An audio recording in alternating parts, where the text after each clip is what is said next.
Hi, this is Karl Catarata, and this is Compassionate Las Vegas, the podcast.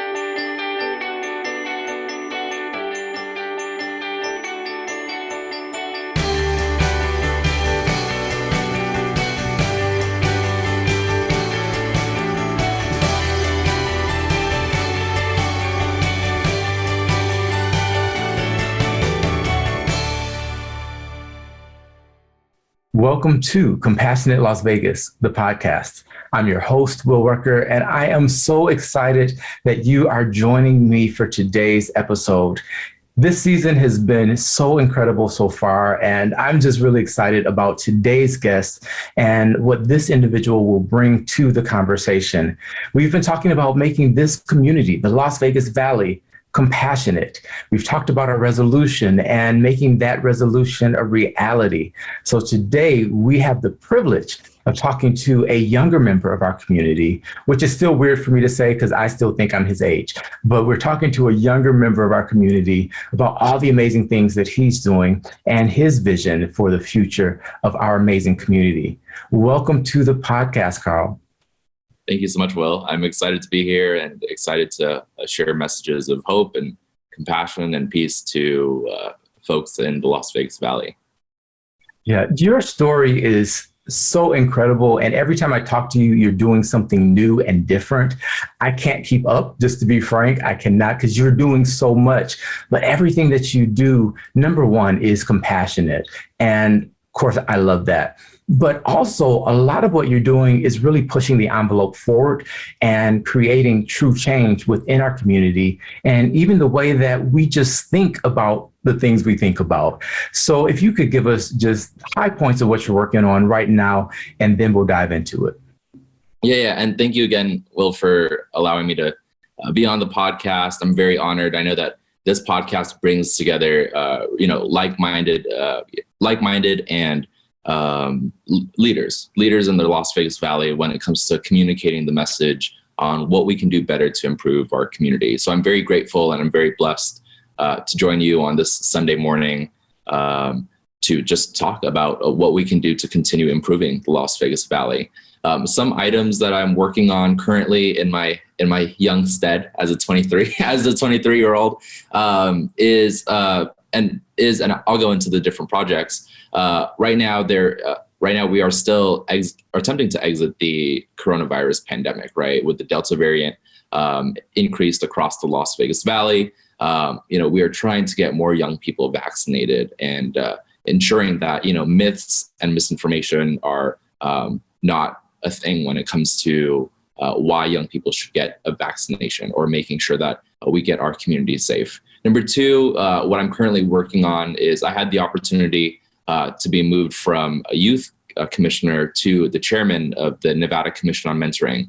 And the Nevada Commission on Mentoring is essentially this statewide commission focused and honed in when it comes to mentorship standards and mentorship across the state of Nevada. So whenever you think about an internship program or mentorship based organization in Nevada, I have the opportunity to make sure that they get the resources and the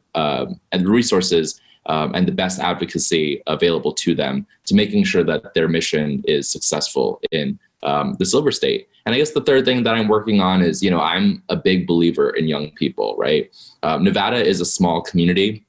I know that one of my mentors, who is also a former Jameson Fellow and also was on the Compassion Las Vegas podcast, mentions that, there are only a couple hundred of folks you can just put in the palm of your hand in regards to their names, right? And they essentially help influence decisions, and they also help influence making good on the promise to keep Southern Nevada, right? Positive, and making sure that we continue to move forward in a direction that continues to assist the vulnerable communities, working families, and so many communities in our state. So those are the three things that I'm working on. And I know that viewers are listening in. Again, my name is Karl, or I'll refer to myself as Karl with a K, because it's with a K, not a C. And, my background is I was born and raised in East Las Vegas, Nevada, to two immigrant parents. My dad was in the military, and he really worked his way through getting through this community. And now he works at the city. My mom is a teacher in the school district, and she really honed in the skills for me and my younger brother to ensure that we continue to fight for other people in our community. So I'm very grateful to be here on the podcast, and I hope I can, my story helps inspire or helps guide or helps share different skills to other young folks willing to, step up and put change out on the table here in our state. So thank you. Yeah, no, I feel like we could just cut the episode there, post it, and everyone would feel much more enlightened and hopeful just based on those tidbits of what you're doing. Because a lot of times we don't hear everything that's happening. We hear about the bad things, and we see that so much that it's hard to understand, like, there are young people in our community that are really doing amazing things. And then to bring in the piece about the immigration, how polarizing that can be. But here's someone that is the child of immigrants that is working on our community as a whole to make it a better place for all of us. So just those little pieces, I think we're off to a fantastic start. So I didn't really want to dive into COVID because we spent a whole season on that. But because it's still here, still unbelievably here, I do want to ask, how are you experiencing just the impact of the shutdown and now attempting to reopen safely, but all the misinformation, as you mentioned, and now it's even more polarized than ever? How was that experience for you? And also throw in how you're seeing other young people deal with it. Yeah. And so we don't have to go all in, because I know I listened to the podcast, and the whole season was specifically focused on COVID, right? So I guess I could share what I learned, right? What I really learned from the pandemic as a young person, having the opportunity to be able to work at the city of Las Vegas in local municipal government, who was responsible during the pandemic to ensuring that people not only got vaccinated, but businesses remained open, right? And also our communities were healthy, right? We are the center of tourism with Clark County and the city of Las Vegas, and we have a responsibility, right, to tourists and to residents and locals and guests and you name it. So I guess when it comes to the pandemic, I mean, how I was impacted was, as a young person, this, again, I think many people must remember, right, that Gen Z and the younger generation, post-millennial, as a Gen Zer myself, I'm the older piece of Gen Z, have been dealing with different tragedies in different senses, right? And not to mention that other generations haven't, but for Gen Z, we're seeing that there's a continual adaptation and the flexibility of trying to adapt to this, right? When we were, and also for Gen Z, we're also we're cognizant right now, right? We had to adapt to the different standards that not only government, but also where the country was moving in the time, not only with the political divide, but also where our communities were at, right? I know that during the last epidemic or pandemic, just to name it, we had better equipped resources under former administration. I think it was like Ebola, it was Ebola, influenza. And though when it came to that, Gen Zers were still in school, right? We were still in school. Now that we're in college, we're making adult decisions. Like we have had to adapt and make adult decisions. Is that political divide that you mentioned, is that present in your age group, or is that something that is really just the older generation dealing with? I think that it is the pandemic and the switching of the transition of one administration to the other has definitely brought in a sense of engagement when it comes to young folks, right? You ask any young person out on the street, they're at least aware. They're at least aware of where government is at, right? They are at least in tune. They're at least in tune. We might not be, honed in on like the Fox News, the CNN, but we see it on social media. It just pops up on social media, or it matriculates into conversations at you name it, parties, grocery stores, family, at the table, where else where young people are at, getting sushi, Dutch Bros, in post-secondary work opportunities, internships, trainings, that type of feeling, that type of culture is prominent, both if young people identify as Democrat or Republican. There is just that feeling. There is that feeling. And of course, the pandemic highlighted that. That makes sense. And I like the way that you carefully crafted that. That was amazing. So where I want to go around the vaccine effort is you're working with young people to get them vaccinated. Recently, a major pop star or hip hop star made a tweet around this subject, bringing in a vaccination from a country that's not even using the same vaccine we use. And it sparked some major issues. And of course, even a call from the White House. Do you see that celebrities are influencing this in a way we haven't seen in medical work before? Or what are you really seeing as you're helping to get young people vaccinated? I guess the main thing that what I advocated as we are continuing on with vaccinations is, influence is a powerful thing. Like having the opportunity to influence is a powerful thing. And, at the city, right? At the city, having the influence, I will just name it, right? When it came to during the pandemic, when it came to making sure businesses were either open and they were abiding by certain criteria or regulation to keep their customers and Southern Nevada healthy, or they would be at risk of their business license being revoked. That is influence, right? That's influence at the local level. There is also that influence at the national level. We saw when it came to the White House, bringing celebrities to have the opportunity to spread messages of the vaccine process. So, seeing that, I had essentially had the opportunity to work with local elected officials, both here in Clark County and the city of Las Vegas, to create a young person vaccination-based campaign, because I was seeing that young people are only going to listen if they are influenced, right?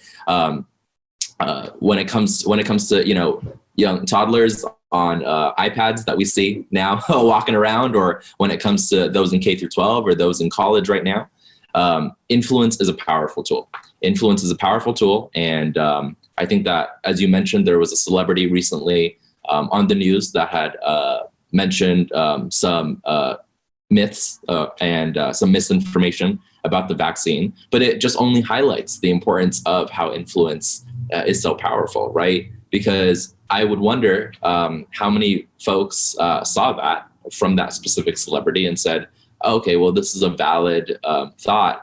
I'm going to utilize this when I speak to family, friends, people in the community. Why I probably won't wear, maybe people might say why I probably won't wear a mask going into a business, right? So that type of information is just dangerous. It is dangerous, and it has a lot of influence. And when we recognize and we understand that that level of influence has the power to be able to create actions and decisions, that's when we really need to, we just need to be practical, and we also need to be compassionate when it comes to, having those tough conversations, We saw that the White House gave the celebrity a phone call. We saw the White House gave the celebrity a phone call and actually did decide to sit down and offered to sit down with medical and healthcare professionals to communicate the research-based, evidence-based facts when it came to it. And that's the same thing that we need to do when it comes to not only young folks, but our communities in Southern Nevada. If we know that influence is a powerful tool, let us continue to utilize that influence to better our communities. Yeah, for sure. I think one of the big things that reminds me of what generation I'm actually a part of is when I talk to people your age who don't know what life is like without internet and really, grew up with social media. Whereas Facebook for me was a college platform. And it's like you had to have a college ID to get in or a college email. And it just was used very, very differently. And so the way that it's used to influence now is so different. And especially with now TikTok, which I didn't get when it first launched, but now I'm like a TikToker. I love it. Just the creativity that comes out and how you have to be so concise with your messaging.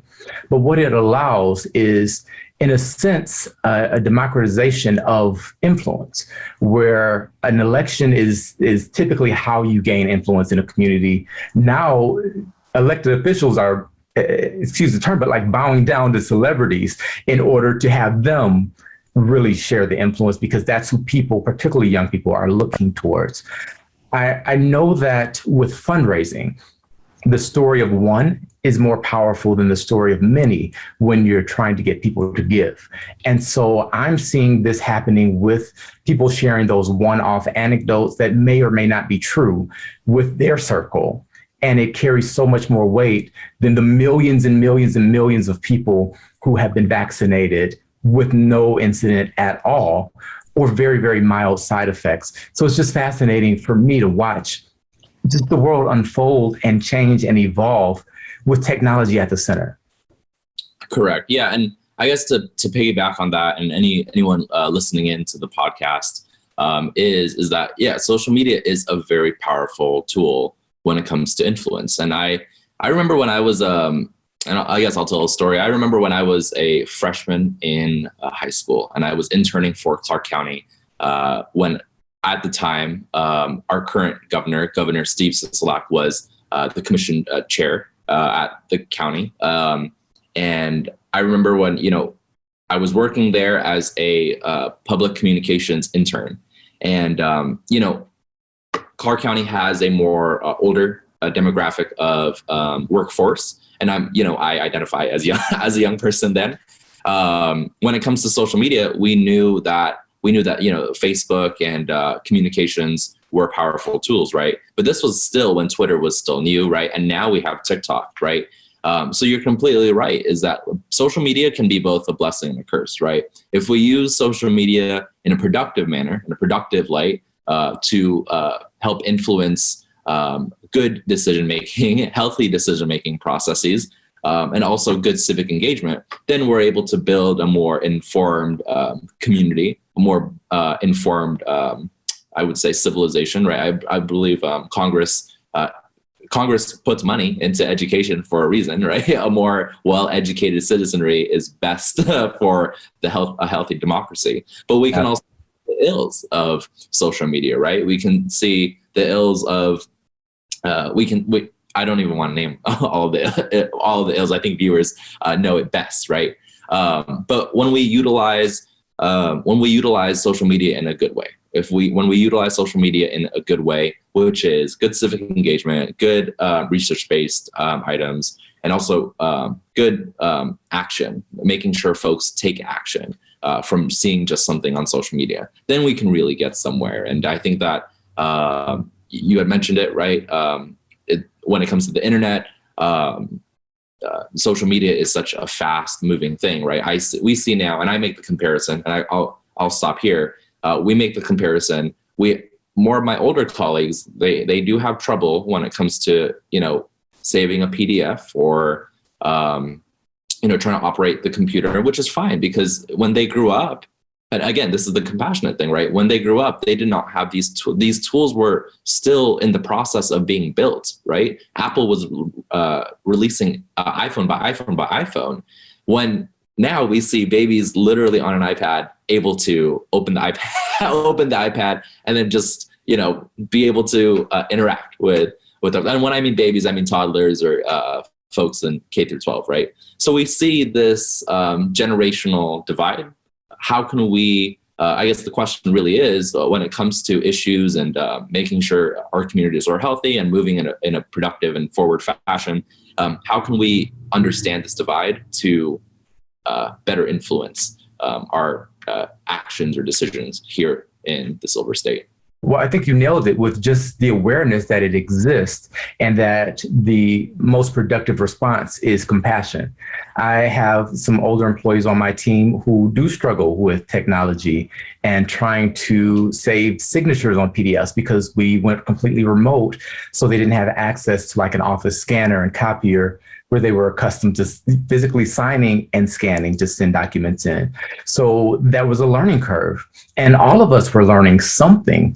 And I think that there's so much value in experience.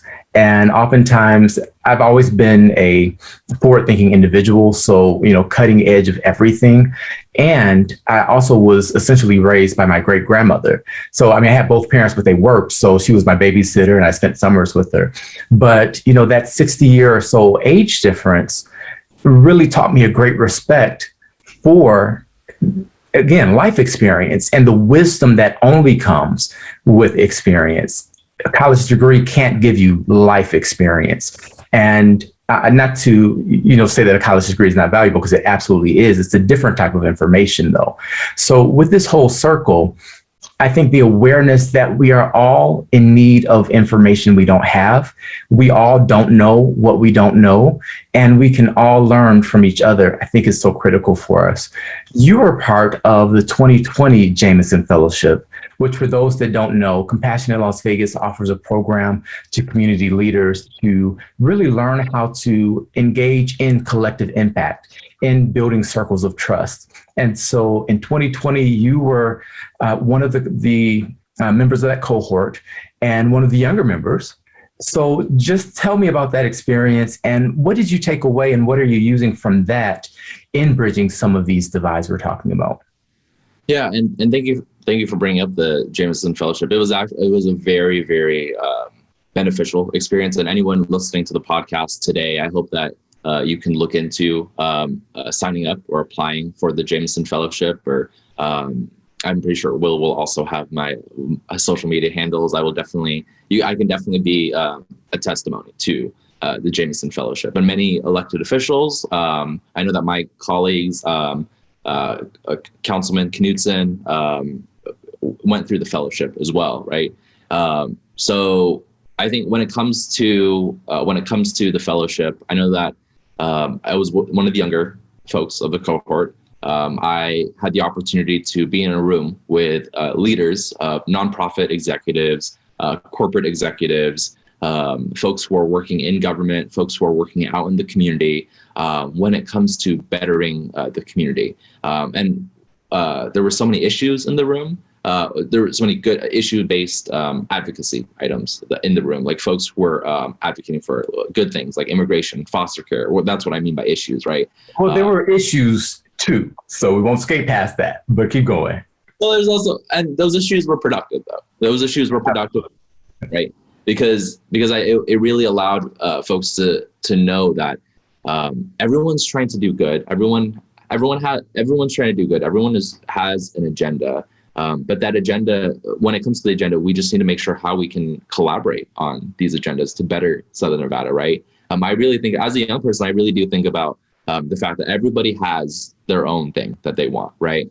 What can we do to make sure folks get a little piece of what they can accomplish so that we can move the needle forward in creating the community that we would like, right? I know that folks in healthcare talk about how they would like Southern Nevada to be more like Seattle, right? Or like a medical thing for the LGBTQ community. Folks would love if like downtown Vegas was more like West Hollywood, right? So we have these types of potential that we would, the community would like to see, but we're not able to get there until we, as I mentioned, right, we learn about each other's issues and each other's differences. And I think during the Jameson Fellowship, I was able to really see that. And I was really able to see that compassion at the end of the day, if you are compassionate in your work, you get so much more, get so much more done, right? I remember I was in the fellowship during my time when I was working as a district representative for U.S. Congresswoman Susie Lee. And at the time, it was a very divisive time. It was a very divisive time under administration. that did not value information, did not value information. And, what does that mean for young folks that are caught in the middle? What does that mean for our communities in the middle, right? During the fellowship, I was able to reconnect with leaders that, their mission is to be compassionate and to give back to the community. And you had mentioned that collective impact. For me, I had the opportunity to have a journey, right? From working in the federal government, now working at the city, seeing the differences between these two large entities, the federal government and local city municipality. I think the largest thing that I've learned, is that you get more done. You get more done with honey than vinegar, right? Yes. You get more done by being compassionate and being kind with one another. And I think the city's motto is kind, committed, smart, right? Being kind to residents and being kind to each other and our decision-making process, committed, making sure that, times will get tough. Times will always get tough. We saw that with the 2008 recession, and now we're seeing this with the pandemic. We are committed to our work and we're smart, right? Smart not only in our decision-making skills, but smart about how we impact each other. And I think that when it comes to the city's motto of kind, committed, smart, I also think about the city's line of building community to make life better, because we really do need to build this community if we wish to move forward. And I think we have made significant improvements and significant changes, even when we were in a pandemic. Yeah, and what you sparked for me is my view of a good leader is one that I disagree with fairly often. And so the reason I say that is, for me, a good leader is considering all impacted persons. And so my perspective, my viewpoint is based on my particular situation and position. And it's not my job as a citizen to think about everybody else. It really is. We'll get to that in a bit. But for me, I'm just thinking like through my little lens with the information I have. And a good leader is considering my situation, my neighbor's situation, person across the town, and the businesses that are involved. For us tourists, how does this impact tourism and the international community? And so some decisions will have to be made that are best for the collective that I don't necessarily think are best for me. And that's just part of really growing and really learning how it is to function in a body. Sometimes you have to do things for your lungs, for example, that, your mouth or nose doesn't really like. You have to take medicine that tastes bad, but it makes you better. And I think of that the same way with a good leader. They're giving us all the medicine. It might taste bad, but it's going to make us better. It's going to make us stronger. It's going to heal whatever's ailing us. And candidly, I think that that's hard. And I know in my capacity with, the various organizations I'm a part of, people disagree with me. And I'm learning to be okay with that. I won't say that I'm okay with it yet, because my goal is really to ensure everyone is heard and feels heard, which can be very different.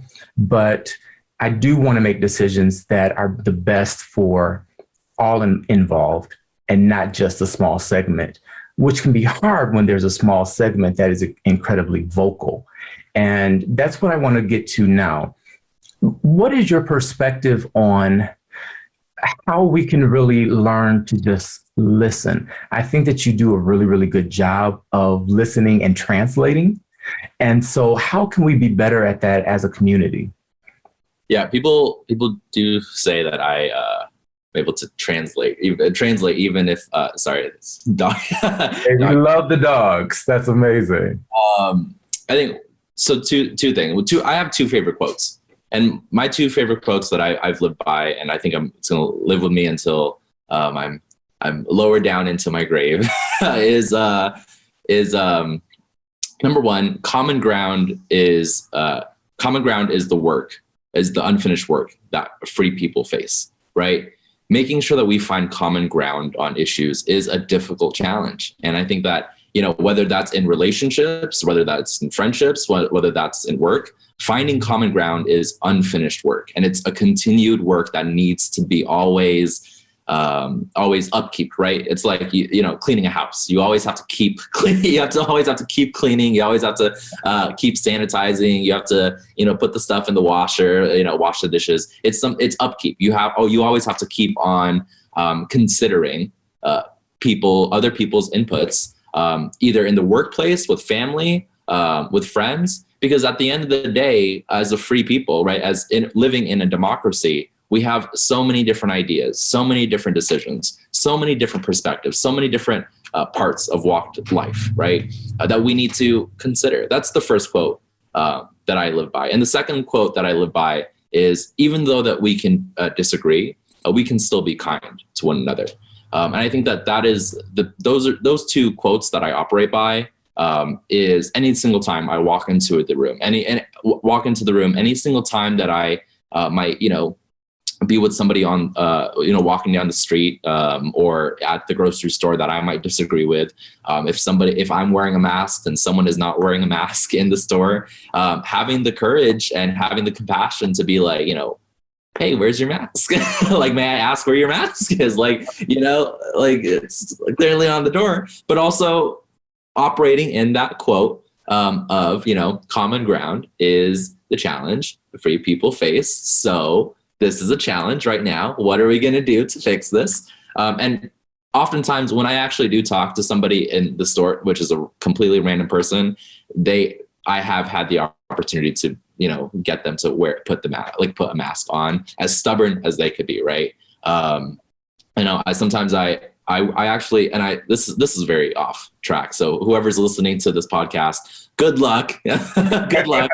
I work with bonsai. Bonsai live for years. They live for years. They live longer than human life. And bonsai, is a stubborn type of plant. You have to literally utilize wire to move it in a specific direction. It will free and flow. And that is something that I think about when it comes to those two quotes, is that, we do have ills as humans. We all have qualities as humans, sometimes stubbornness, sometimes unwillingness, and sometimes lived characteristics that are different than each other. So how do we really hone in on how we can influence each other to making good and healthy decisions? And with those two quotes, as I had mentioned, and to answer your question, right, as we're moving forward past this pandemic, what can we do to better influence each other and better make sure that we are still kind to one another, even if we genuinely disagree? And I honestly think that, when it comes to arguments that I have with family, friends, or in the workplace, I always operate with compassion, and I always operate with kindness and fairness. I think the other day somebody called me very principled, and it made me feel a little bit, it made me feel very like I need to I need to go to a bookstore or something, because I need to go to law school immediately. Yeah. is a skill, right? Being principled is a skill, and being kind and compassionate are skills that I would much rather be known for than being principled or being fair. But how do you define compassion? Yeah, I would define compassion as, look, if we're going to disagree, and if I might not understand your perspective, I'm not going to invalidate it, right? I see where you're coming from, and I see that this is something that you're putting into the space of time, right? That you're putting this into the space of time. We're only on this earth for 100 years as human beings, right? So whatever you're telling me or whatever you're acting or behaving, it's valid. It's how you are. It's how you're operating in the space. And by that, number one, I need to respect it. And number two, how am I going to operate with you? And how am I going to respectfully disagree? Or how am I going to work with you to get to a specific point, right? And I think that is something very, in our current politics, very void. And I think that as a young person, I think it can be very void because of the fact that, everyone has their own agenda, everyone has their own issue. And to be very practical, right, everyone wants their own thing, right? But if we start, or I wouldn't rather say start, if we continue on with making sure that we are compassionate to one another, understanding and being empathetic to each other's struggles, each other's backgrounds, each other's challenges, right? We can better ourselves to not only influence one another well, but also move towards one another well. I think that one of the things that I have the opportunity to serve on is it's the No Labels Caucus. It is No Labels is a organization across the United States that brings together young people when it comes to a bipartisan agenda. And one of the things that is operating in that agenda is, listening and being compassionate with one another. Wow. You see, when I say I can't keep up with you, this is why. You've given me yet another thing that you are doing that is super cool, super important. And I just really love the fact that you are really saying that compassion is believing that every person and their experience is valid and showing kindness and respect because of that. Like, that's fantastic. So this No Labels group, what do you focus on, or where's that based? Tell me more about it. Yeah, No Labels. No Labels. It's so folks know that there's the Problem Solvers Caucus for Congress, which is a bipartisan group of legislators in Congress that come together when it comes to issues of like infrastructure, agriculture, immigration, so on and so forth. When it comes to issues that impact everyday Americans, and No Labels is like the nonprofit piece to it. Okay. I had the opportunity to be just a youth leader, a part of it. While we don't meet like a lot, we only meet like once a month, we still operate with compassion.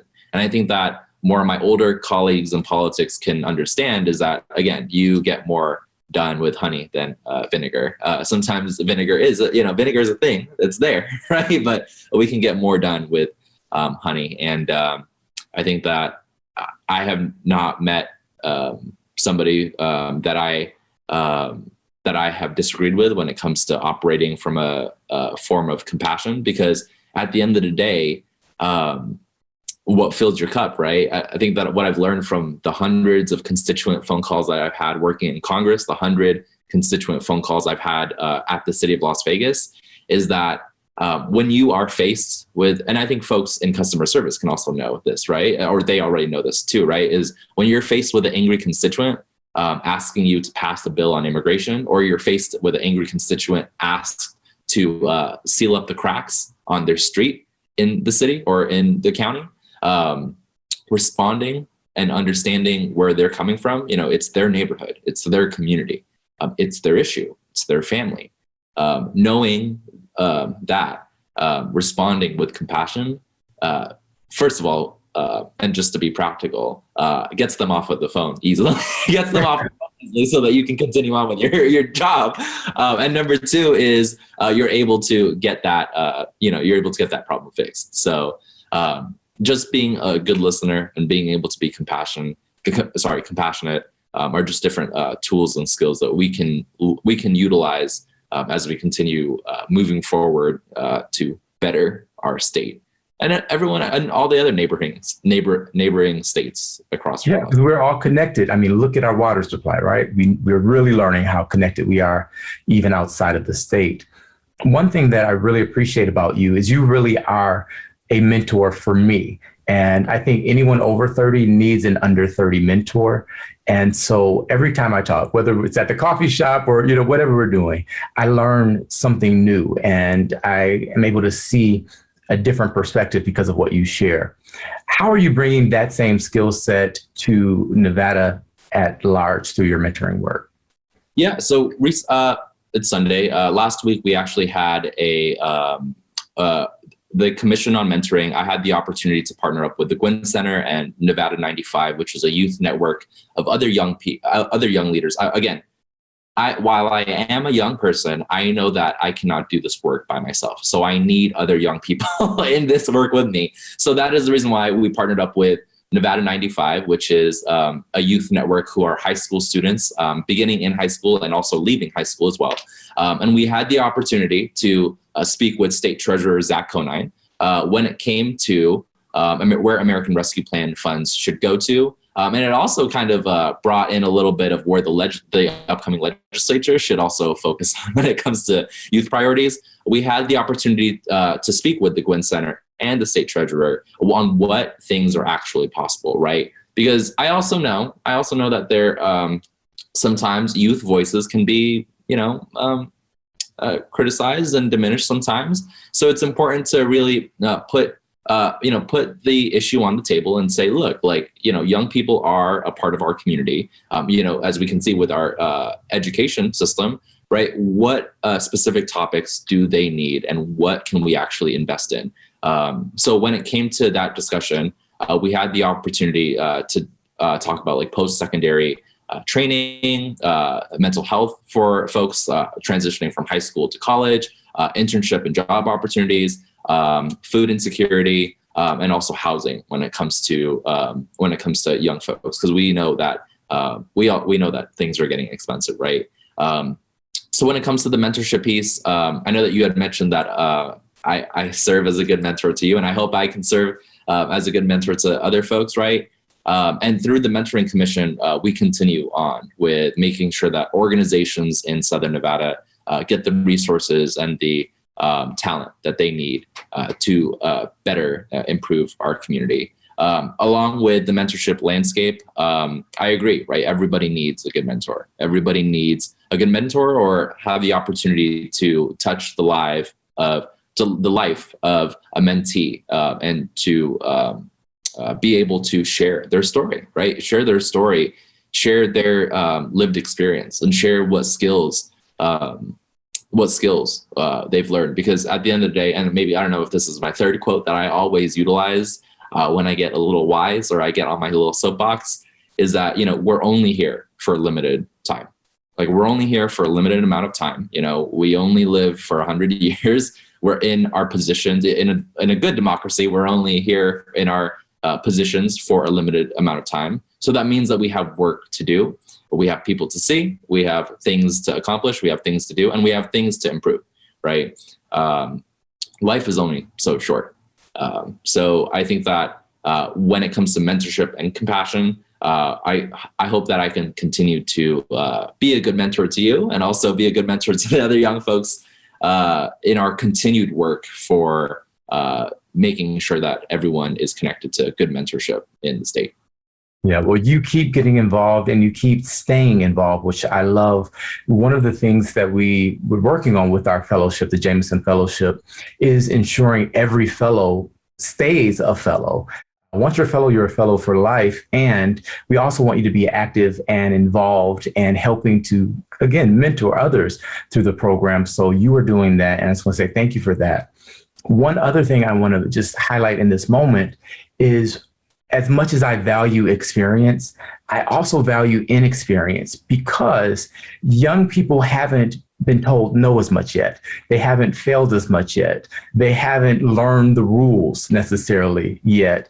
And so for a younger individual, more things seem possible than for someone that has been jaded by life or just, life experience.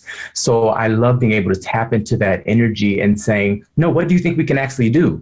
Tell me what you think, because I'll worry about the details. Give me your ideas. And I want to see it through your eyes, because they're fresh, and there's an innocence of youth, of course, but there's also an imagination of youth. And so I love that, and appreciate you bringing that to the conversation and to our city. My last set of questions is a little more fun, right? I want to hear what's on your playlist. What songs are you listening to keep you up and to inspire you? And if you had to pick one that kind of summarizes your vision for Las Vegas, what would that be? Oh, geez, I'm going to have to open up my my Spotify. Open up my Spotify. Folks know, and maybe this is because I always tweet about it or post about it. I'm a big fan of Mac Miller. Mac Miller, unfortunately, passed away from us a couple of years ago. I'm a big fan of Mac Miller. I'm a big fan of 21 Pilots. I'm a big fan of Bastille, and maybe it's because of the fact that many of the songs that they have talk about God. They actually talk about God and existence. Many people don't know that, even if they rap, and it's about pop and hip hop. or indie, right? I guess the song that I would do, I guess, and maybe it's just in honor because of the fact that it has been 3 years since Mac Miller has passed away. He's an amazing rapper. My favorite song is Cinderella. It is very inappropriate for it is very inappropriate, but the song is Cinderella, and one of the reasons why it is Cinderella is because of the fact that there's a line at the end of the song which talks about love. It talks about love, and it talks about how love is still possible. And I think we all need to experience a good brush of love in our life, and to feel loved and to be loved and to be seen by love. And I think that Mac Miller's Cinderella does accomplish all of those in the 3 different verses that it does. And I listen to Cinderella at least once a week. Once a week, I actually yell it in my car. So if you see me in the city, if in the city vicinity, yelling in my car, it is probably because I'm yelling to that song. And I guess to my older colleagues listening to this podcast, it is very inappropriate. So please don't it around children. It is not safe for work. So. Got you. Well, then I won't put that as the background music for this show. We'll keep it to our iPods. Your fairy god person greets you and says, "Here's your wish. What are you wishing for?" And particularly around maybe roadblocks or problems you've encountered in the city that you really like to fix. Ooh, you got deep right there. So my mentor was the late, great Assemblyman Tyrone Thompson. Yeah. And I miss him every day because I remember every single, of course he was busy with the legislature. He was a busy man. he was God's man, right? He was doing the work. And I remember when I first started off in politics, he would always bring me out to Makers and Finders. Makers and Finders is a local coffee shop in downtown Vegas. We would also meet sometimes at Vesta Coffee, which is also another coffee business in downtown Vegas, which 2 of the businesses, my favorite small businesses in Vegas. And if my fairy godparent, which I think is Tyrone, because he really did impart many of the political wisdoms that I have today. I really do wish that I was able to have him as a mentor. I was just able to have him as a mentor. If he was able to give me something, I just wish that he was just still here with us, just because of the fact that he was so wise. He was way beyond his years as an older mentor to me. I think that would be one thing that I would wish. Yeah, there's a song way before your time, but Abraham, Martin, and John. And I often think of adding Abraham, Martin, John, and Tyrone because he really was a giant in that respect. But there's a line in that song that says, "The good die young." And in his case, he did leave way, way too soon. But his legacy certainly lives on through you and through the work that he was able to move forward in our city. And even just who he inspired, we don't even know yet the full extent of his impact. So I miss him too. And thank you for that fond memory of an incredible human being. Well, Karl, thank you for your time. I feel like this is just scratching the surface. There's just so much to cover and to get into, but I hope that people follow you on is it Twitter? Is that right? Twitter, social media, it's Karl, Karl, and last name Catarata, Catarata. For those listening, please don't text and drive. I make the joke that that sometimes I do text and drive. So, but please try to be safe if you're listening to this on the road or on a road trip. Thank you again, Will, for having me. And feel free to follow the current work that I like to communicate the work that we're doing for the Mentoring Commission, and also for getting more young people vaccinated, hopefully past the pandemic.